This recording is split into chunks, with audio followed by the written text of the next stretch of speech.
Ottawa's annual Pride Parade takes place this weekend, but this year's festival is happening amid a wave of controversy surrounding the event's organizer, Capital Pride. Now, Capital Pride released a statement in solidarity with Palestinians. The statement caused several prominent figures and organizations to boycott the event, including Ottawa Mayor Mark Sutcliffe and the Liberal Party of Canada and various school boards. Emily Quayle is a member of the grassroots organization Community Solidarity Ottawa, and she'll be attending this weekend's festivities. So, Emily, you've made the decision that you will attend. What do you make of the fact that so many others have decided that they won't? I'm not surprised, and it's not just me attending and making the decision. We have a coalition of over 50 organizations, and mostly queer-led organizations at that, reaffirming our solidarity with Capital Pride, and we're really proud of what this statement says, and it's a great first step towards committing to Palestinian liberation.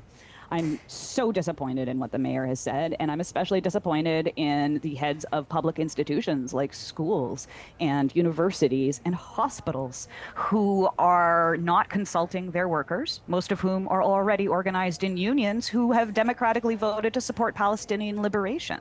I think it's incredibly unfair that the discourse is being shifted to listen to a group of mostly cis, hetero, leaders of corporate institutions instead of the workers, and the queer people, and the queer Palestinians, and queer Jewish people who have been on the front lines of this movement.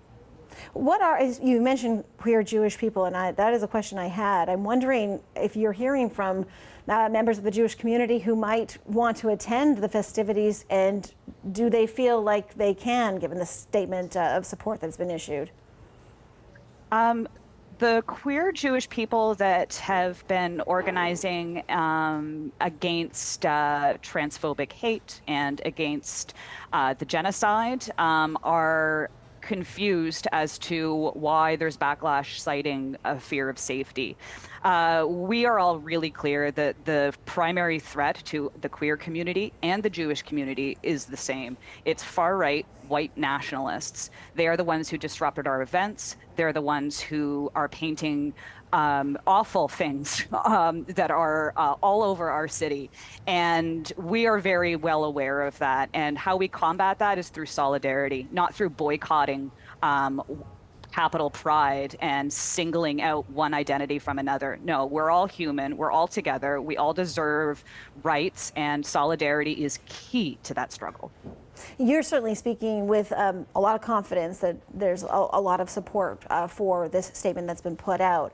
The counter argument against statements like Capital Pride's would be, I think, that they cause maybe further division rather than fostering the inclusivity. How do you respond to that? Do you see further division? It sounds to me like you don't, but do you acknowledge that there might be some? I'm not really sure where that division is coming from. I think that I find it interesting that the fear of safety and divisive comments are not really specified, especially when the statement itself strongly condemns anti-Semitism and all hatred in all its forms. I'm not sure where they're getting divisiveness, especially when they're the ones pulling out and boycotting Pride. I also think that it's really important to remember that the people who are speaking have not consulted the workers in their workplaces. These are administrations of institutions. They are not democratically elected people, aside from Mayor Sutcliffe, of course, but we know that he's a right-wing politician. And here's the thing at the end of the day, most queer people understand that there was a conditional solidarity from banks, police officers, right-wing politicians of really any stripe.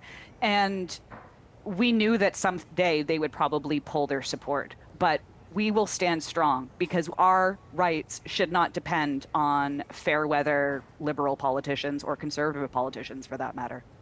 Emily, one question that I had here is that when it's a movement like Pride, one that is, I think, arguably extremely successful, what would you say to somebody who might say, this is not what I thought Pride was about, and that by potentially introducing another political issue, you take away from the focus of what I think others might think Pride is supposed to be about? What would you say to them? I think we should remember really strongly that rights aren't won and our queer rights were not run by having peaceful protests that compromised with the institutions that are out to undermine our rights. Pride started as a riot. Pride was led by queer, trans, women of color, and they understood that the struggle is international and that none of us are free until all of us are free. And those are the principles of solidarity that have grown Pride movement, that have allowed us to win rights. It is through solidarity, not through divisiveness and saying that some people's rights shouldn't be discussed at this opportune moment. We wholeheartedly reject that. And I just look to history, and history is extremely clear on this, that we win through solidarity and not through mayors boycotting a pride parade. Emily, thank you for joining us. That's Emily Quayle, a member of Community Solidarity Ottawa. Good to speak with you. Thank you.